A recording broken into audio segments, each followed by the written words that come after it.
¿Cuántos días de vida me quedan? ¿Alguno sabe? Yo no tengo ni idea.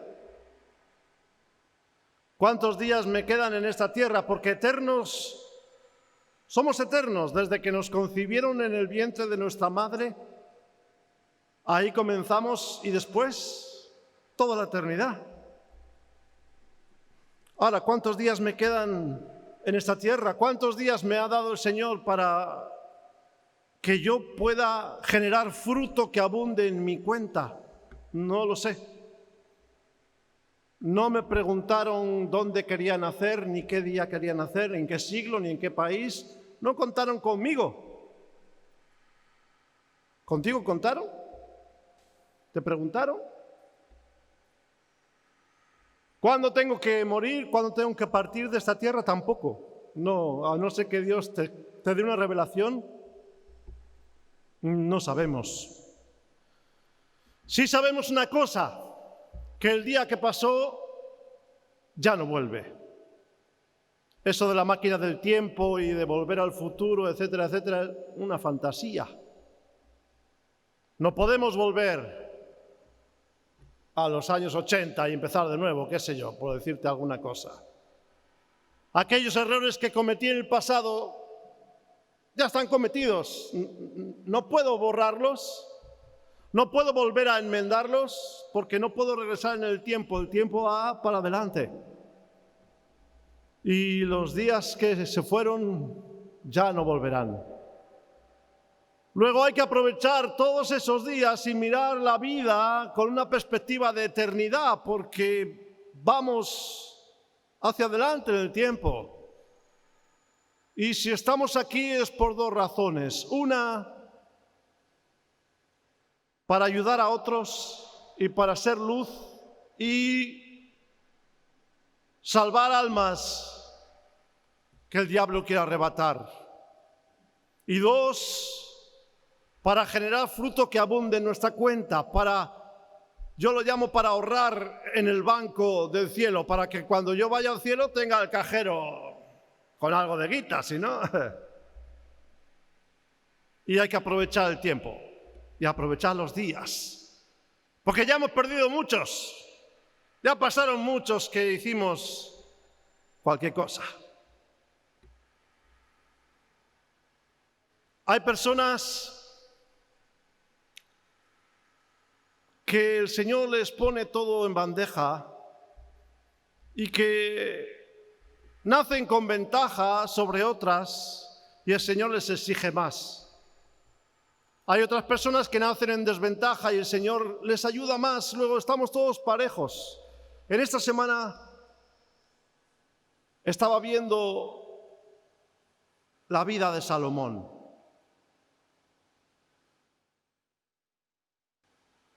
El reino de Israel nunca tuvo tanto esplendor en lo natural, ¿no? Nunca tuvo tanto territorio, tanta unidad política, tanta paz. Y este era un hombre que nació con muchas ventajas. Era hijo de David y de Betsabé, la vecinita que acostumbraba o que un día se bañó desnuda allí. Y fue criado en el palacio entre lujos, riquezas, paz, no tuvo guerras. Fue criado entre sabios, también entre muchas mujeres, porque su padre tenía muchas mujeres, demasiadas. Y hereda un imperio, el imperio que había formado David a base de sangre, sudor y lágrimas. Pero él nace en una cuna de oro, no tiene que hacer nada. No le correspondía reinar, porque no era el primogénito de David. Incluso David no había pensado en él para que heredara el trono. Había pensado en Absalón, que era un tipo grandote, rubio, pintón, era el regalón de David. Pero Absalón no recibió la instrucción ni la dedicación adecuada de David y fue un niño malcriado. Al final se rebela contra David y Joab, el general, a pesar de que tenía orden de no matarlo, lo mata. Después se subleva Adonías, otro hijo, otro hermano mayor de Salomón, y bueno, tampoco prospera. Porque Betsabé va a donde David le dice, me dijiste que Salomón iba a reinar y mira, está Adonías levantando sedición entre el pueblo. Entonces proclaman rey a Salomón, aún viviendo David. Y bueno, Salomón hace una purga, mata a su hermano, mata al sacerdote, en fin, mata al general y se erige como rey. No era el que David tenía en mente para reinar, pero Dios lo elige. Tiene 2 encuentros con Jesús, no con un ángel, sino con el mismo Cristo. Y el Señor le dice, dime qué es lo que quieres. Y él dice, mira, yo soy joven, fue sabio. Yo soy joven, hay mucho pueblo, yo esto no lo puedo manejar, necesito sabiduría, que me des discernimiento entre el bien y el mal. ¿Cómo hago todo esto? Este pueblo es muy numeroso, tengo muchos compromisos. Y Jesús le dice, has pedido bien, te voy a dar sabiduría más que cualquier hombre sobre la tierra. Y porque has pedido así, no has pedido riquezas ni victorias sobre tus enemigos, también te voy a dar riqueza y victoria sobre tus enemigos. Yo no he tenido la gracia de que Jesús se me aparezca, tú tampoco. Y a Salomón se le aparece 2 veces, porque después de construir el templo, Jesús se le aparece y Salomón le pide que la presencia de Dios, la Shekinah de Dios, habite en el templo, con ojos y con oídos, y que esté a favor del pueblo. Tuvo realmente un encuentro íntimo y precioso, verdadero, impresionante con el mismo Jesucristo, cara a cara. Los reyes y las reinas venían a consultar de otras naciones, venían asombrados a ver su sabiduría y a que les aconsejara. Tenía sabiduría de Dios, amén. Era un hombre elegido, preparado. Era un hombre totalmente con todo el viento en popa, todo el viento a favor para haber sido uno de los grandes. La reina de Saba, de Yemen del Sur, viene 6 meses de viaje para venir a hacerle preguntas a Salomón. Todos se rendían ante su sabiduría, su conocimiento. Todas las cosas que no entendían iban y se las preguntaban, y era una fuente inagotable de sabiduría, porque Dios le había concedido ese don.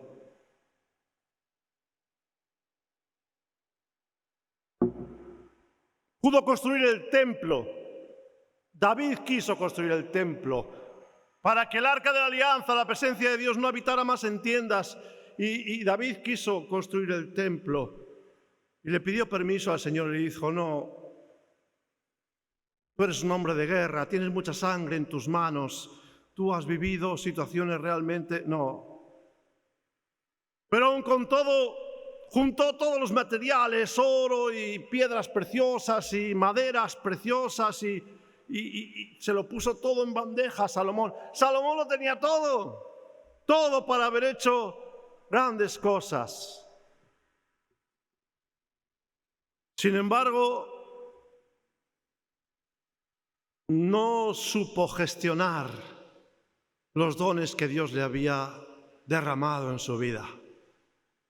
No supo. Hay personas que tienen todo a favor y que desplazan su corazón a lugares que no son Dios. Y entonces, yo he visto personas que casi no se les puede predicar porque te predican ellos a ti. Te dicen, no, eso ya lo sé, sí, yo soy cristiano desde pequeño. Le das un versículo y te dicen el párrafo entero y sí, tienes mucho conocimiento, una cabeza así de grande, pero tu corazón está lejos de Dios. Ese conocimiento debieras de aprovecharlo para servir al Señor, no para envanecerte. ¿De qué te sirve? ¿De qué te sirve aprenderte toda la Biblia de tapa a tapa si después al final pierdes tu alma porque no has agradado a Dios? Salomón se dedica a hacer grandes edificios, grandes estructuras, a comerciar, a traer oro, caballos, no sé qué sé yo cuánto, y pone su corazón primero en las riquezas. Expande el comercio, tuvo la seguridad porque no había guerra con las demás naciones, porque era tal el poder de su imperio que ninguno se atrevía a levantarse contra Salomón, contra Israel. Escribe casi todos los proverbios. Escribe Cantar de los Cantares, que es una obra literaria exquisita que llevamos estudiándola más de 2000 años y más de 3000. Incluso los impíos se admiran. Escribe Eclesiastés, una concentración de sabiduría impresionante. Sin embargo, encuentra la decadencia. No supo gestionar las oportunidades que Dios le dio. Dios había prohibido en Deuteronomio capítulo 17, versículo 16, había prohibido la carrera armamentística. No juntéis caballos y carros para la guerra. No vayáis a Egipto por caballos, que era donde se bajaba a comprar los caballos. Y Salomón tuvo miles y miles y miles. Se volvió avaro con el brillo del dinero y de la riqueza y de la pompa. Todas esas alabanzas que recibía de reyes de otras naciones cambiaron su corazón. Y al final de su vida dice que su amor por el Señor se cambió por el amor de las mujeres. Tuvo 1000, ya sabemos, 300 esposas y 700 concubinas. Dicen algunos que eran pactos matrimoniales con otras naciones, como siempre hacen los reyes, pero la palabra dice que se casó por amor. Yo diría que se casó por sexo, pero no es tan claro el texto. Pero 1000 mujeres que trajeron adoración a demonios de otras culturas y de otras naciones que Dios había dicho, no os juntéis con ellos porque os van a contaminar. Estas cosas fueron escritas para que tú y yo aprendamos, para que, dice el refrán, cuando las barbas de tu vecino veas quemar, pon las tuyas a remojar, porque mojadas no arden. Es decir, cuando veas el error en otros, di, esto me puede pasar a mí. Al final Salomón termina en una decadencia tan grande que acaba él mismo por gratificar y agradar a las mujeres edificando altares a los demonios. A Balac, a Amón, a Moloc, los que sacrificaban niños pasados por el fuego para que vinieran buenas cosechas, en fin, barbaridades. Aquel hombre que había tenido dos encuentros cara a cara con Jesucristo, se le había aparecido en persona.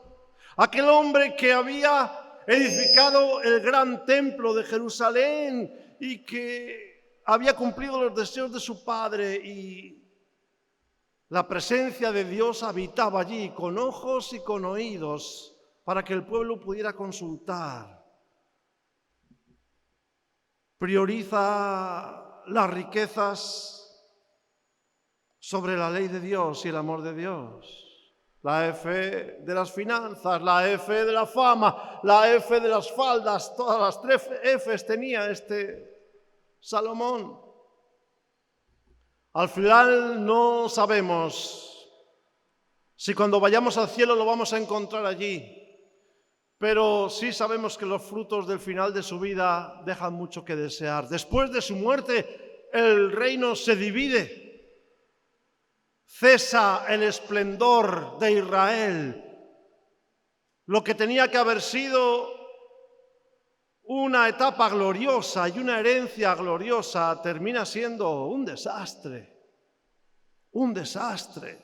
El templo es destruido. Las personas en Israel fueron llevadas a Babilonia. El reino se divide. Hay guerra civil por todos lados. No supo aprovechar lo que Dios le ha dado. Ahora la pregunta del millón, ¿y por casa cómo andamos? ¿Vas a saber aprovechar las oportunidades que Dios te da o vas a dejarlas pasar como Salomón? ¿Vas a ser fiel con todas las armas terribles que Dios pone a tu disposición o vas a desaprovechar el tiempo? Recuerda, el día que pasó ya no vuelve. Ayer fue sábado. ¿Podemos volver ayer? ¿Sábado? No, ya no podemos. Lo que no hicimos ayer ya está. Y lo que hicimos también está hecho y no lo podemos borrar.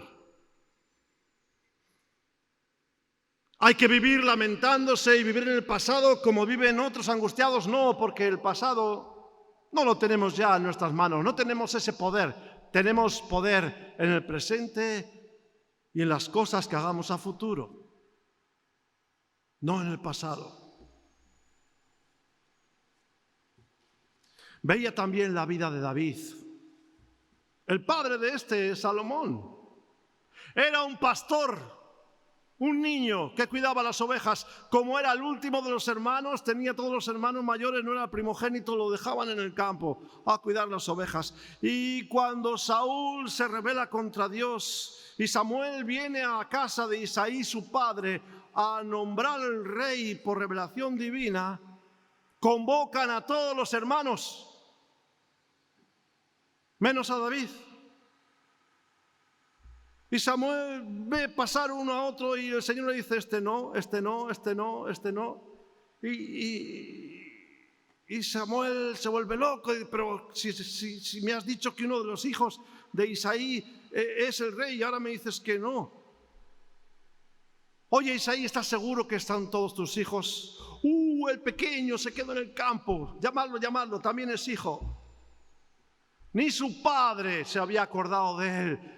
No lo habían convocado al casting, pero Dios sí se acordó de él, porque tenía un corazón inclinado a sus cosas y tierno, y se había ganado el corazón de Dios, ese pastorcito.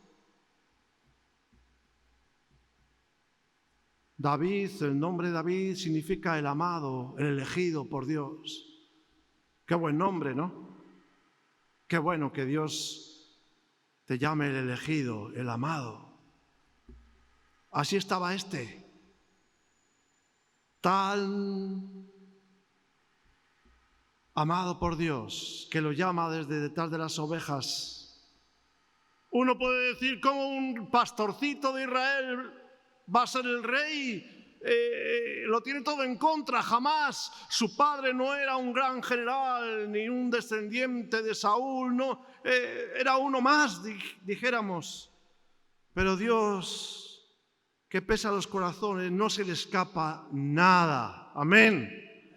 A Dios no se le escapa nada. Yo muchas veces me pregunto, ¿qué hago yo aquí? ¿Cómo el Señor me llamó aquí? Pero ¿por qué yo si no tuve ningún mérito? Nunca lo busqué. Nunca busqué agradar a Dios, sin embargo, Dios me entresacó. Yo pienso muchas veces, ¿por qué mis hermanos no? Y mis primos o mis vecinos. Dios sabe lo que tiene que hacer. Ahora, ¿cómo voy a despreciar yo un llamado tan importante a la casa de Dios y a la batalla de Dios? cómo desaprovechar el tiempo. David fue llevado a palacio. Tocaba el arpa, porque en sus días de pastor en el monte había aprendido a tocar el arpa y la flauta, y Saúl, debido a sus pecados y transgresiones, estaba atormentado por un espíritu. Solamente la alabanza de David calmaba el espíritu angustiado de Saúl.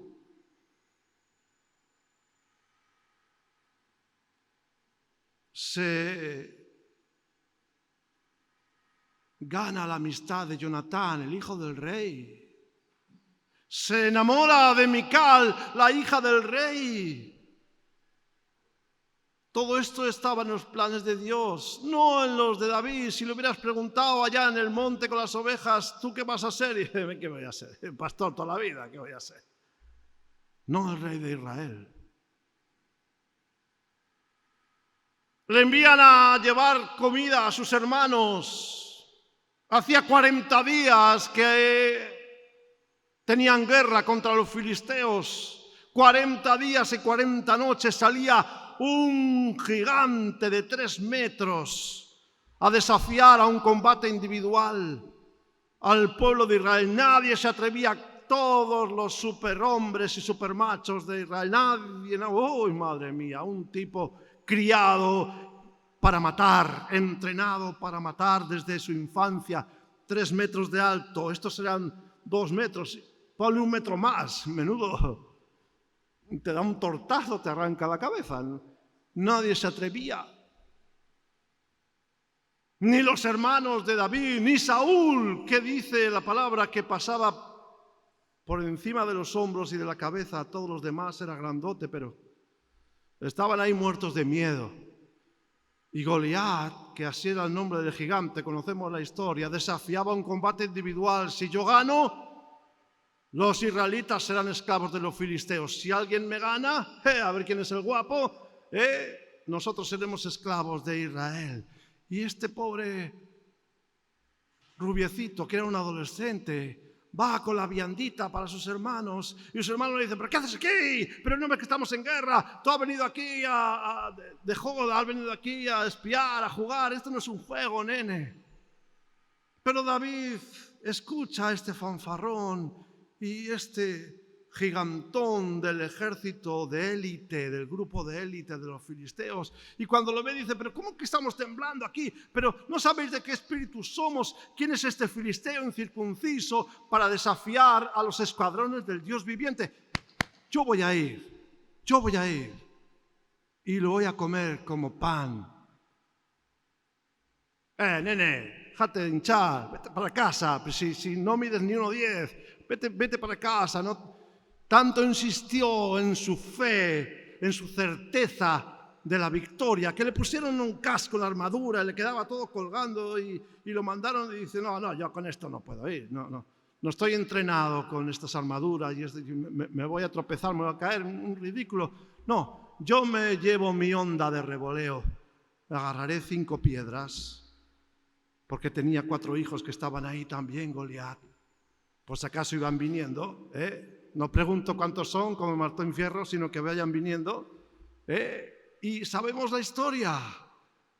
Aquí se la puso a Goliat en la frente y una vez que estuvo en el suelo sacó su espada y le cortó la cabeza. Ese era David, un guerrero terrible, un guerrero fabuloso, pero que era un pastorcito, pero tenía el llamado de Dios, como tengo yo y como tienes tú. Amén. ¿Por qué te crees que estás aquí? Que a lo mejor piensas: no, pero yo he sido un cachivache toda mi vida. Sí, lo sabemos, pero tienes el llamado de Dios, por lo cual no tienes excusa. Estás preparado, más que preparado. Solo te hace falta que busques a Dios con un corazón como el de David. Salía a las batallas y volvía victorioso y el pueblo lo aclamaba y decía: Saúl mató a miles, sí, pero David a 10,000. Eso le generó un enfrentamiento con Saúl, tanto que tuvo que huir. y pasó varios años huido, sin querer enfrentarse con Saúl, a pesar de que Dios lo entregó varias veces en su mano, no lo quiso tocar porque era el ungido. Fueron a tierra de los filisteos, pasaron años terribles de persecución. Al final David y Jonatán, en una guerra contra los filisteos, mueren. Y David es proclamado rey de Judá, porque estaba Isboset en las otras 10 tribus, que era hijo de Saúl. Hasta que los capitanes de David, en contra de sus órdenes, lo matan. Y entonces ya es elegido rey. Rey de una potencia militar impresionante, aquel pastorcito. Y cuando está en la cresta de la ola, sabes, es más difícil a veces estar en abundancia que estar en escasez. Hay personas que no saben estar en abundancia, ni económica ni espiritual. Y el diablo viene a ver qué puerta has dejado abierta. Hay jugadores de fútbol que nacen en la villa y luego cuando van a jugar a Europa y tienen muchos euros y mucho dinero y mucho no sé qué, ya empieza la decadencia de su vida y ya no quieren entrenar, ya no tienen hambre de fútbol ni de cumplir con sus obligaciones. Tenemos tristes ejemplos, ya sabemos todos. Y al final su vida es un desastre. Este David,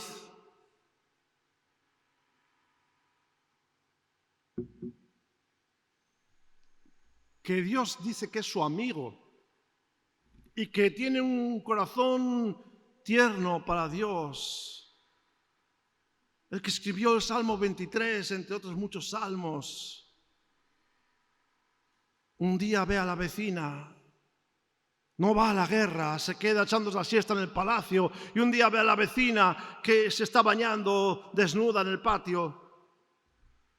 No sé por qué no tenía baño esa muchacha para meterse adentro, pero bueno. Y decide que tiene que ser suya. El pequeño detalle es que estaba casada. Ya conocemos la historia.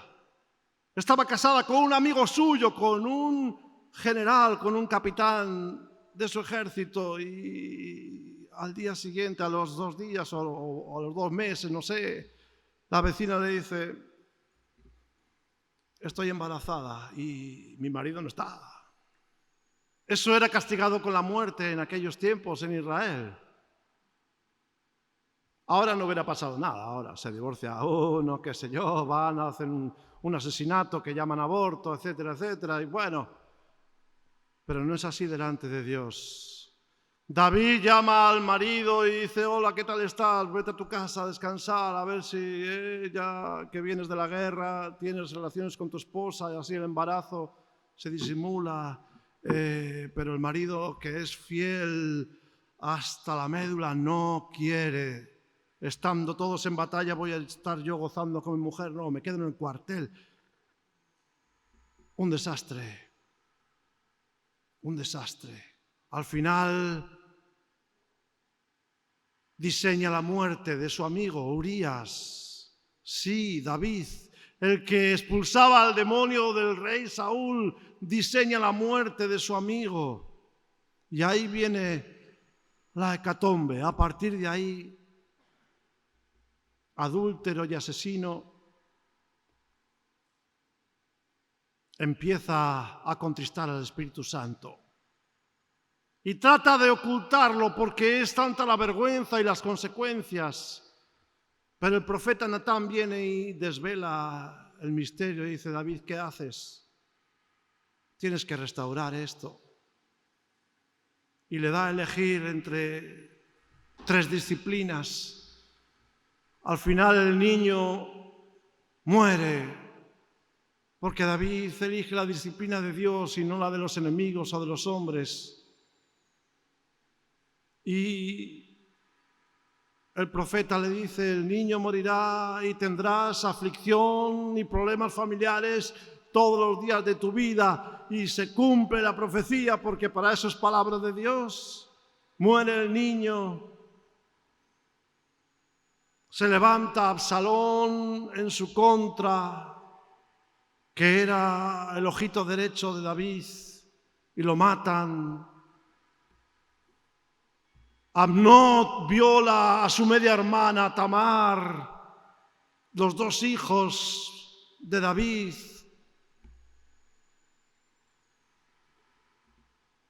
Adonías se levanta también en rebelión, lo acaban matando. Problemas familiares a partir del pecado. ¿Por qué es lo que trae el pecado, amigo?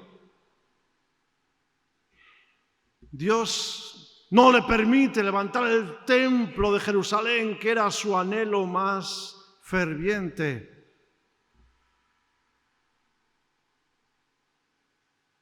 Estaba preparado para ser un rey glorioso, sin embargo, tampoco logra agradar a Dios. Ahora, ¿cuál es la diferencia con Salomón? Salomón no sabemos si lo vamos a encontrar cuando vayamos al cielo, pero David sí. ¿Cuál es la diferencia entre los dos? Ambos reyes y ambos con aptitudes y con dones y herramientas y armas de parte de Dios para generar abundante fruto.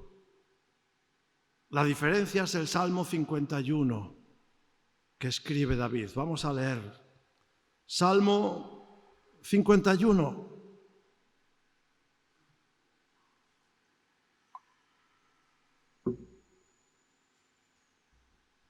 La diferencia es que David se arrepiente y pide perdón.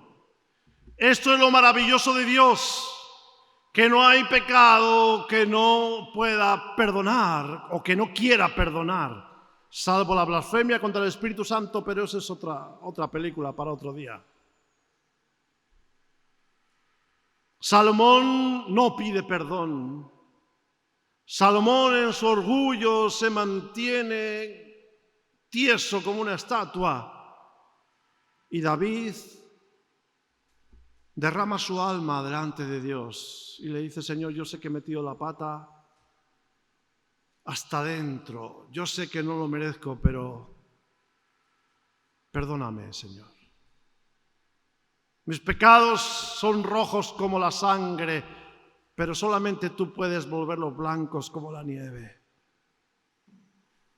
Dice Salmo 51, ten piedad de mí, oh Dios, conforme a tu misericordia, porque la misericordia de Dios es eterna, no conforme a nuestra capacidad de perdón, porque no tenemos. Sin embargo, la misericordia de Dios es infinita. Conforme a la multitud de tus piedades, borra mis rebeliones. Este es el resultado impresionante del perdón de Dios, que borra tus rebeliones, es decir, nuestras rebeliones. Es decir, arranca las páginas de nuestro historial y lo pone a cero. Esa es la gran diferencia entre Salomón y David. David le dice: Señor, borra mis rebeliones, borra mi historial, vamos a hacer como que borrón y cuenta nueva. No han existido mis rebeliones. Yo pensaba el otro día, eso es lo que yo necesito, porque como Dios lleve cuenta de mis rebeliones y tenga que pagar por todas las macanas que me he mandado, Dios mío. No sé por tu casa cómo andarás, si no te ves reflejado en lo que estoy diciendo, si no has tenido rebeliones contra Dios. Yo creo que no, porque dice Romanos que no hay justo ni aun uno. Todos nos apartamos, ninguno buscamos a Dios. David pierde la comunión con Dios a partir del pecado y lo quiere esconder y ocultar y mandar a Urías a su casa para que se acueste con su esposa, etc. Todas las cosas que inventamos para tapar un elefante con una pajita, y no se puede. tiene su conciencia cauterizada a partir de entonces. Acaba con la lealtad hacia sus amigos, tanto que mata a Urías, que era su amigo. Pierde la visión, el raciocinio, pierde el gozo de la salvación, pierde el gozo de la presencia del Espíritu Santo. Puede ser más cara una cosa. El pecado es carísimo. La rebelión contra Dios te hace perder absolutamente todo. Es el problema del pecado. ¿Sabes qué? Hay religiones orientales, el budismo y el hinduismo, donde no existe el pecado. Eso es la base del yoga y de la meditación trascendental y todas esas filosofías de demonios orientales. No hay pecado. Entonces, nunca llegan al fondo, porque el problema del hombre es el pecado, es la separación de nuestro corazón con el corazón de Dios. Y si no resolvemos eso, estamos perdidos. Nuestra cuenta siempre va a estar en números rojos y no en abundancia. El principal problema del hombre es ese, el pecado. Si no lo reconocemos como hizo David y no pedimos perdón, no resolvemos el problema. No podemos hacer como el avestruz, meter la cabeza debajo del ala y bueno, como que no pasa nada. Claro que pasa. ¿Por qué? Porque la paga del pecado es muerte y es ley de Dios que es inquebrantable. No hay manera de quebrantar esa ley. Has pecado, eres reo de muerte. Cuando yo peco soy reo de muerte. Si no acudo a lavarme a la sangre de Jesucristo, me es contado por pecado. No se borra el historial. Y cuando viene el juez a dictar sentencia, dice, pero mira todo esto lo que tiene. Nada. Marche preso. No puedo zafar. Si no viene Jesús a pagarlo, no hay fianza. Para eso primero hay que arrepentirse, que es un don de Dios. Es un regalo que Dios nos da, es por gracia. ¿Cuántos quieren arrepentirse? Judas quiso arrepentirse y fue ahí, devolvió las monedas a los sacerdotes, las tiró, 30 monedas de plata, entregué a Jesucristo, Dios mío. Pero solamente de boquita. Si se hubiese arrepentido de corazón, estaría con nosotros en el reino de los cielos, pero no va a estar, porque después toma algo que no es suyo, que es su vida. Cuando una mujer decide abortar, toma algo que no es suyo, aunque esté en su vientre, que es la vida de su hijo. La vida de mi hijo no es mía. La vida de Iñaki o de Sorione o de Iciar no son mías, son del Señor. No puedo disponer de ellas para que yo esté más libre o más cómodo o para que no tenga recuerdos de una situación. David lo comprendió, Salomón no. O lo aceptó, Salomón no. No se justifica. Sigue diciendo, podemos estudiar en profundidad este salmo que no tiene desperdicio. Lávame más y más de mi maldad y límpiame de mi pecado.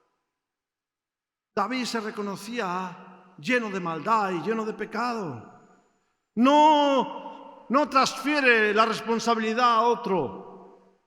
Claro, ¿qué quiere? Bueno, si esta mujer, esta muchacha tan hermosa se baña desnuda delante de mí, ¿qué iba a hacer? No le echa la culpa a Betsabé o a no sé quién, o al diablo, porque nosotros siempre echamos la culpa. No, es el diablo que siempre... No, eres tú.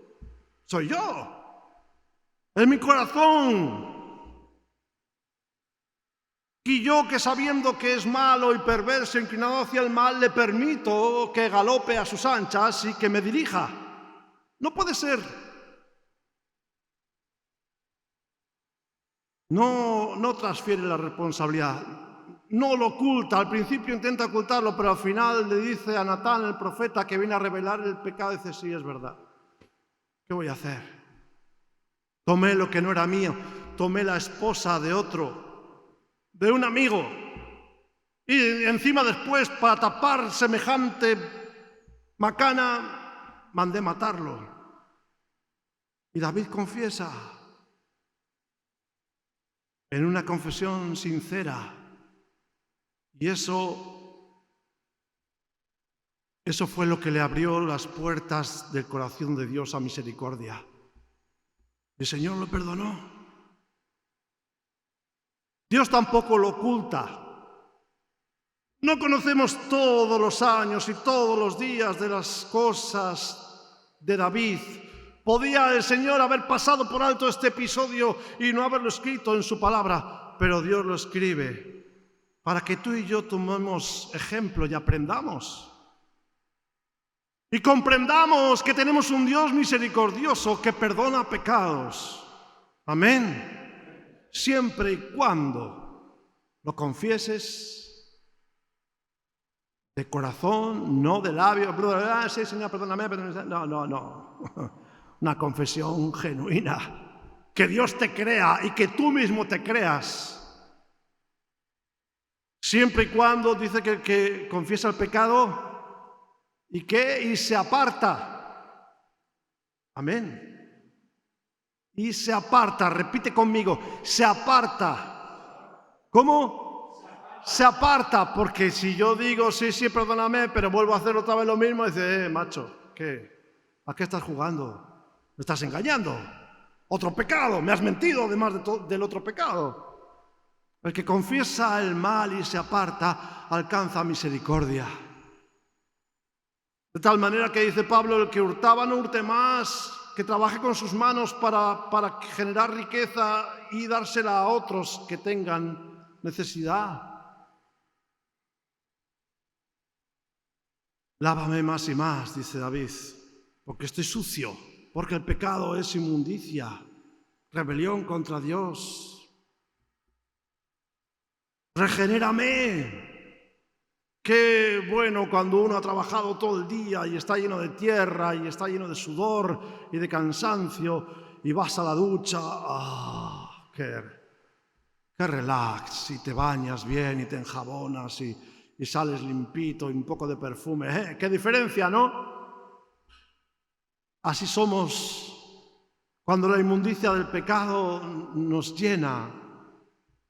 Sucios, impresentables, no irías a ninguna boda o a ninguna fiesta después de haber estado cuidando los chanchos o haber estado trabajando todo el día a los rayos del sol, polvoriento y oloroso.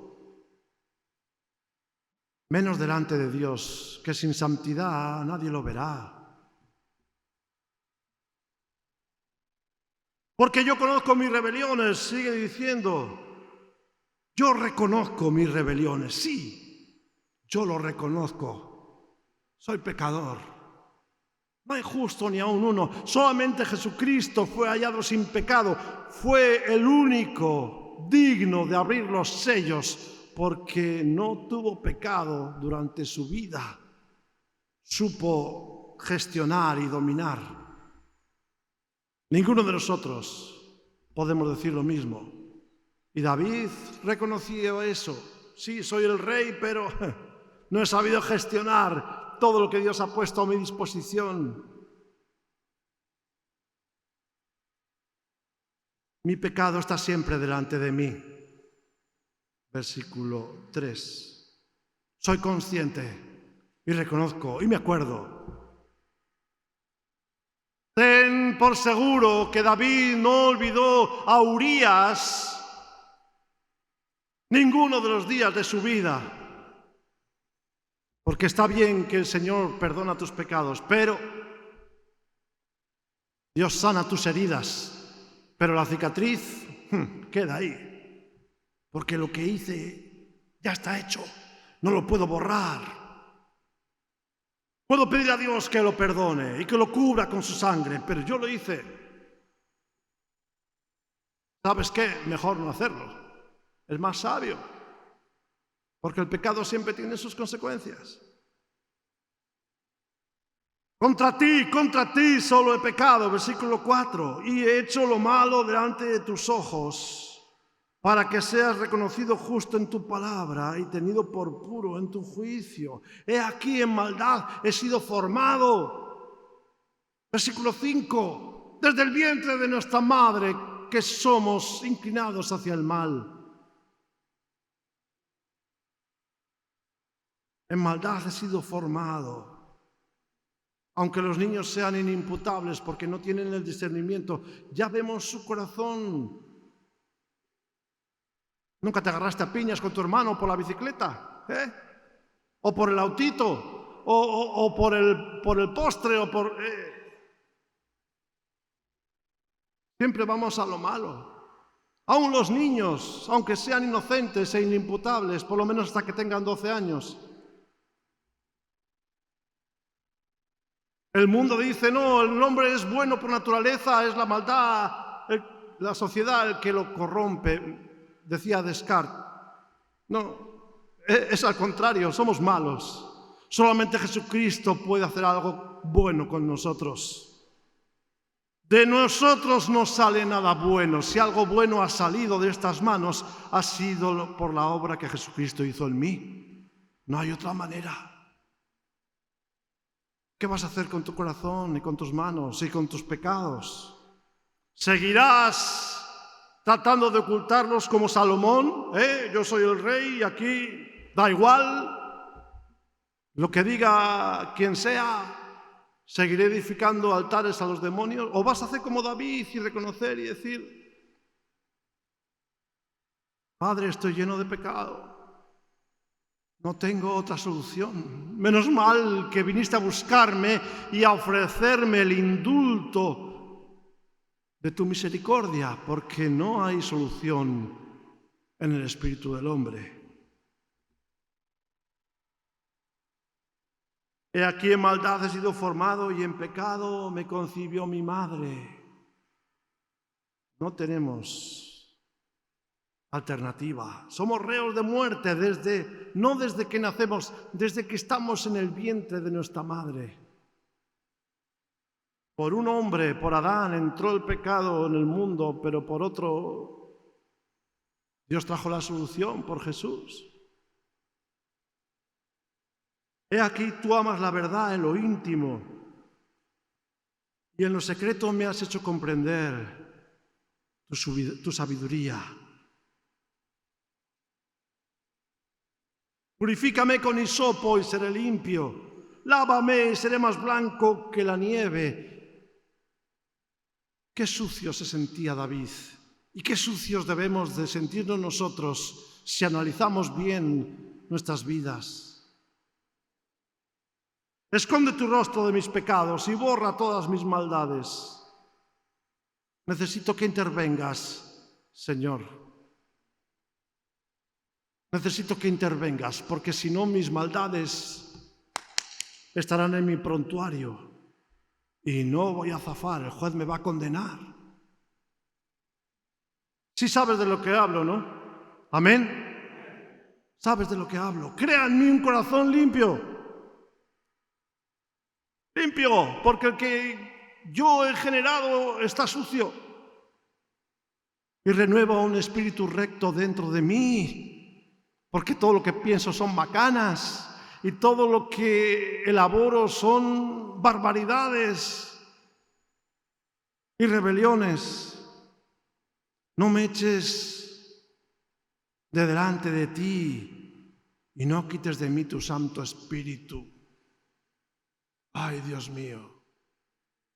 Algunas personas dicen la salvación no se pierde. ¿Por qué David dice, no me quites tu Santo Espíritu? ¿Podremos entrar en el cielo sin el Espíritu Santo? No podemos. Solamente el Espíritu Santo nos abre la puerta del reino de los cielos. Sin santidad nadie verá a Dios. No se puede ser santo sin el Espíritu Santo. Vuélveme el gozo de tu salvación y espíritu noble me sustente. David había perdido todo el gozo.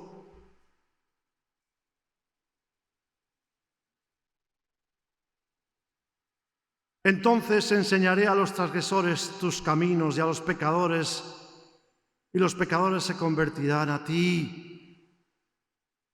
¿Qué testimonio daremos? ¿Cómo predicaremos el Evangelio si estamos sucios y llenos de pecado? ¿Qué vas a contarle a los demás si no eres ejemplo tú primero? ¿Cómo vas a pedir a otros que hagan lo que tú te niegas a hacer? No se puede ser tan falso. Líbrame de homicidios, oh Dios, Dios de mi salvación, cantará mi lengua tu justicia. Señor, abre mis labios y publicará mi boca tu alabanza. David sentía la necesidad imperiosa de alabar a Dios y decir: Dios mío, qué grande eres, te alabo por tu grandeza. Porque no quieres sacrificios, que yo lo daría. No quieres holocausto, ni dinero, ni ofrendas, ni que yo me machaque, no. Los sacrificios de Dios son el espíritu quebrantado. Eso es lo que Dios quiere. Al corazón contrito y humillado no despreciarás tú, oh Dios. Esta es la llave para derretir el corazón de un padre, para derretir el corazón de Dios y restaurar la misericordia en tu vida. Un corazón contrito y humillado, es decir, arrepentido y quebrantado, reconociendo: Dios mío, yo no soy nada. Si no vienes a mi casa y me limpias, esto es una mugre que me llevará al infierno. No sé cuántos días me quedan y tendré que aprovechar. No quieres que haga nada, porque ¿qué puedo hacer para darte? Quieres que mi corazón se quebrante delante de ti y te reconozca. Haz bien con tu benevolencia, Sión, y edifica los muros de Jerusalén. Entonces te agradarán los sacrificios de justicia, el holocausto u ofrenda del todo quemada. Entonces ofrecerán becerros sobre su altar, etcétera, etcétera. Termina diciendo David: quiero estar en orden contigo, papá. ¿A dónde iré que esconda de mi pecado? No podemos escondernos de Dios. Aún no ha subido mi palabra a mi boca y Dios ya lo sabe toda. ¿Qué quiere decir esto? Que aún nuestros pensamientos están descubiertos delante de Dios. Es decir, que cuando yo pienso algo es como si lo estuviera hablando delante de Dios, del trono de Dios. Para Dios mis pensamientos son verbalizados. ¿Entiende lo que te quiero decir? Si yo pienso: Pablo, pero lo pienso, nadie se entera. No, Dios ya está viendo que estoy juzgando mal a mi hermano. Es como si lo dijera en voz alta delante de la presencia de Dios. Así que ¿dónde nos esconderemos? ¿Qué ocultaremos a nuestro Padre? Todo está exhibido delante de Él. Si nos subiéramos al Everest, ahí está. Si bajásemos a las fosas marianas, 11 kilómetros de profundidad bajo del mar, el punto más bajo de la tierra, ahí está Dios. No hay cómo esconderse de Dios. Entonces, ¿para qué intentarlo? ¿Para qué ocultar pecado? ¿Para qué intentar justificar, echar la culpa a otro, taparlo, qué sé yo, mil teorías que lucubramos en nuestra mente? Es imposible. Tú tienes que elegir: o tener un corazón como el de Salomón, que tenía todo a su favor para meter el gol. Estaba ahí la pelotita, el arco vacío, el arquero ya estaba ahí atrás, no había defensa, solo tenía que empujarla y sin embargo la tira fuera. O tener un corazón como David, que a pesar de haber sido un pecador como tú y como yo, supo alcanzar la misericordia de Dios y nos dio la llave. Para eso Dios escribe estas cosas, para que seamos poseedores de la llave de la misericordia de Dios. Un corazón contrito y humillado, reconocimiento de nuestro pecado, confesión y cambio de rumbo. Iba para allá con mis transgresiones, mis rebeliones, mis pecados. Ahora voy para donde está el Señor, con desesperación, porque si no me pierdo, porque si no, no entro en el reino de los cielos. Y esta vida es eterna. No pienses en los 70, 80 o 90 o 100 años que quizá vivamos en este planeta, que tampoco es seguro. Piensa siempre con una perspectiva de eternidad y resuelve tus conflictos para estar en blanco delante de Dios. Amén. Ponte de pie ahí donde estás.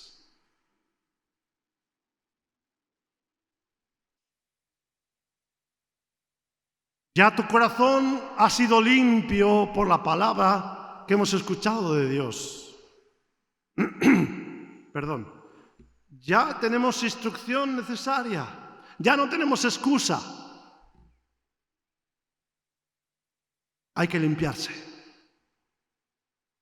Ha sido limpio. Hemos sido limpios por la palabra que Dios nos ha dado. Ahora hay que tomarla. Limpiarse. No permanecer en suciedad, en rebelión contra Dios, sino confesar nuestros pecados y restaurar con un compromiso de cambio de rumbo. Yo hacía esto, yo pensaba esto, perdóname, Señor, porque te ofendía, ahora voy a hacer lo contrario. Tal vez tu pecado sea contra alguna otra persona. También tienes que ir a restaurar y decir, perdóname, hermano, yo te hice daño. Perdóname, hermano, yo pensé horrible de ti. Perdóname, hermano, yo te quité una cosa que tú tenías y...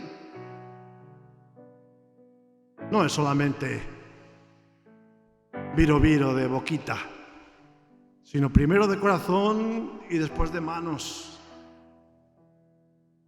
Así que si el Espíritu Santo ahora te está mostrando en tu corazón alguna situación que tienes que sanar y que restaurar, no tardes. Ahora vamos a cerrar nuestros ojos y vas a preguntar a Dios por los pecados ocultos y te vas a comprometer a resolverlos. No hace falta que digas, porque como hemos dicho, Dios escucha tus pensamientos. Un compromiso delante de Dios. Si tienes que restaurar algo con alguien que está aquí o que no está, asume la responsabilidad de hacerlo. Y si tu pecado es contra Dios, que de todas maneras lo es, pide perdón a Dios y restaura tu comunión con Él y alcanza misericordia, un corazón contrito y humillado.